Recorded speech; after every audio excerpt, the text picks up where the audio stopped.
You brief. Yeah, you come. You brief.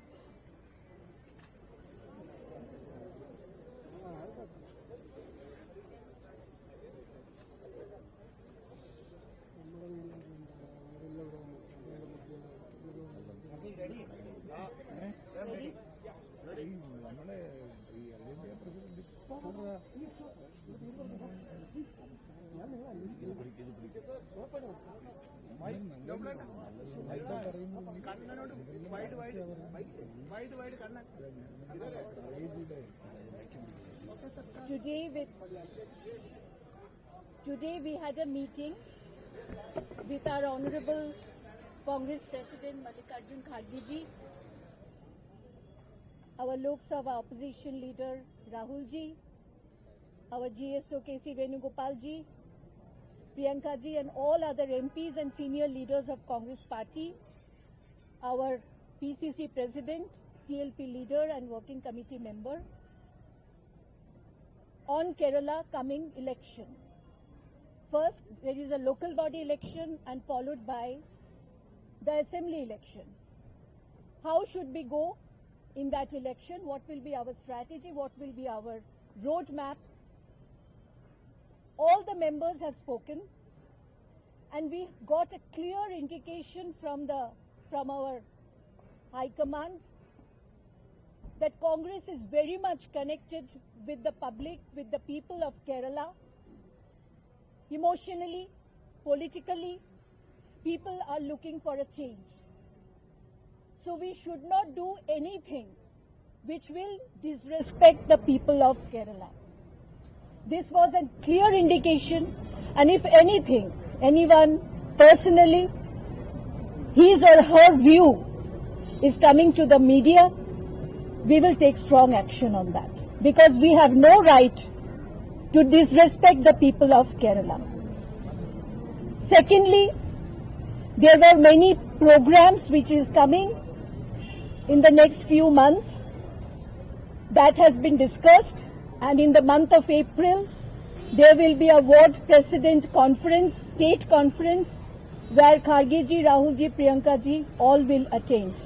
That will be the starting boost up for the workers of Kerala Congress. There are many programs which is coming.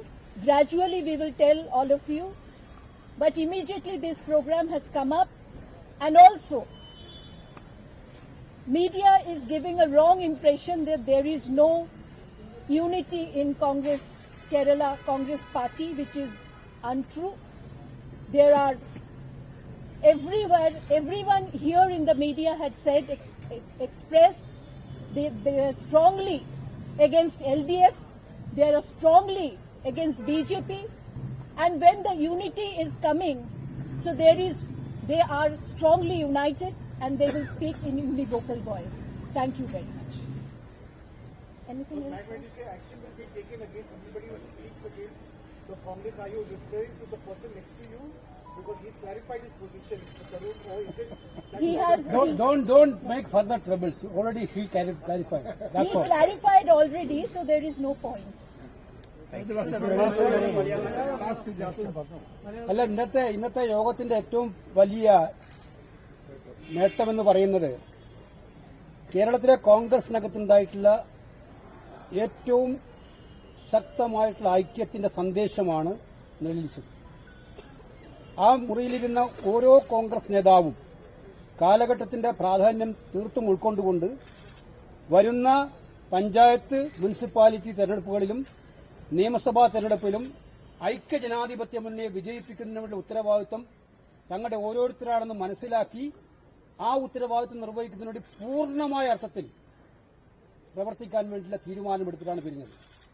ഇവിടെ നേരത്തെ നമ്മുടെ general secretary സൂചിപ്പിച്ചതുപോലെ കോൺഗ്രസിനകത്ത് സമ്പൂർണ്ണ ഐക്യമുണ്ടാകാൻ ഉള്ള ഒരു ആഹ്വാനമാണ് high command നേതാക്കന്മാർക്ക് നൽകിയത്. നേതാക്കന്മാർ അതെല്ലാവരും വളരെ ശിരസാ വഹിച്ചുകൊണ്ടാണ് മുന്നോട്ട് പോകുന്നത്. അവിടെ ജനവിരുദ്ധമായൊരു സർക്കാരുണ്ട്. ആ സർക്കാരിനെ താഴെയിറക്കുക എന്ന ഒറ്റ ലക്ഷ്യം മാത്രമാണ് വരുന്ന ഒരു വർഷക്കാലം ഓരോ കോൺഗ്രസുകാരനെയും നയിക്കുക എന്നുള്ള പൊതു തീരുമാനത്തോടുകൂടി പോവുകയാണ്. മാധ്യമങ്ങൾക്ക് മുമ്പിൽ പോയി വ്യത്യസ്ത രീതിയിൽ പ്രസ്താവനകൾ കൊടുക്കുക, വ്യത്യസ്തമായ ചിന്താഗതികൾ വളർത്തുക, ഇത് ചെയ്യാൻ ഒരാൾക്കും സ്വാതന്ത്ര്യമോ അവകാശമോ ഉണ്ടായിരിക്കുകയില്ല. പാർട്ടി ഒരു കലക്ടീവ് ലീഡർഷിപ്പോടുകൂടി മുന്നോട്ട് പോകാൻ എല്ലാ കാര്യങ്ങളും പരസ്പരം ആലോചിച്ചുകൊണ്ട് എല്ലാം ആലോചനയോടുകൂടി മുന്നോട്ട് പോകാൻ തീരുമാനിച്ചിട്ടുണ്ട്. അതിനനുസരിച്ച് മുന്നോട്ട് പോകും. ഹൈക്കമാൻഡിന്റെ പൂർണ്ണമായിട്ടുള്ള നിരീക്ഷണം ഉണ്ടായിരിക്കുമെന്ന് ശ്രീ മല്ലികാർജ്ജുന ഖാർഗെജിയും ശ്രീ രാഹുൽ ഗാന്ധിജിയും പറഞ്ഞിട്ടുണ്ട്. അതുകൊണ്ട് തികഞ്ഞ ആത്മവിശ്വാസത്തോടു കൂടിയിട്ടാണ് ഈ യോഗം ഇന്നിവിടുന്ന് പോകുന്നത്. കേരളത്തിലെ കോൺഗ്രസിന്റെ ചരിത്രത്തിലെ ഏറ്റവും നല്ല നിർണായകമായിട്ടുള്ള ഒരു യോഗമായിട്ടാണ് ഇത് വിലയിരുത്തപ്പെടുന്നത്. ഇത് റിസൾട്ട് ഓറിയന്റഡ് ആയിട്ടുള്ള ഒരു മീറ്റിംഗ് ആയിരുന്നു. വരും നാളുകളിൽ LDFന്റെ ദുർഭരണത്തിനെതിരായിട്ട് കേരളത്തിലെ ജനങ്ങളുടെ പ്രതീക്ഷകൾക്കനുസരിച്ച് കോൺഗ്രസിനെയും UDFനെയും മുന്നോട്ട് കൊണ്ടുപോകാൻ തയ്യാറാക്കുന്നതിനു വേണ്ടി അവരെല്ലാവരും സമർപ്പിത ബോധത്തോടുകൂടി പ്രവർത്തിക്കാൻ വേണ്ടിയുള്ള തീരുമാനമെടുത്ത് പിരിയുന്ന മീറ്റിംഗ് ആയിരിക്കും. അങ്ങനത്തെ ഒരു ചർച്ചകളും വേണ്ട. ഇത് ക്ലിയർ ആയിട്ട് പാർട്ടിയുടെ മുന്നോട്ടുള്ള പ്രവർത്തനത്തിലുള്ള ഒരു റോഡ് മാപ്പ് ഉണ്ടാക്കാൻ വേണ്ടിയിട്ടാണ് മുന്നോട്ട് പോകുന്നത്. കേരളം ഞങ്ങൾ തട്ടിയെടുക്കും. അല്ല, ഒറ്റ വാക്ക്. കേരളം വരുന്ന തെരഞ്ഞെടുപ്പിൽ ഐക്യജനാധിപത്യ മുന്നണി തട്ടിയെടുക്കും.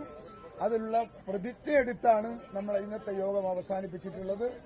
അതുകൊണ്ട് ശക്തമായ ഒരു തെരഞ്ഞെടുപ്പ് പോരാട്ടം വരാൻ പോകുന്നു. അതിന് ഞങ്ങൾ ആത്മവിശ്വാസത്തോടെ നേരിട്ട് കൊച്ചു കേരളം UDFന്റെ കയ്യിലേക്ക് ഞങ്ങൾ എത്തിക്കും. അധ്യക്ഷ സ്ഥാനത്ത് തുടരുമോ? Thank you.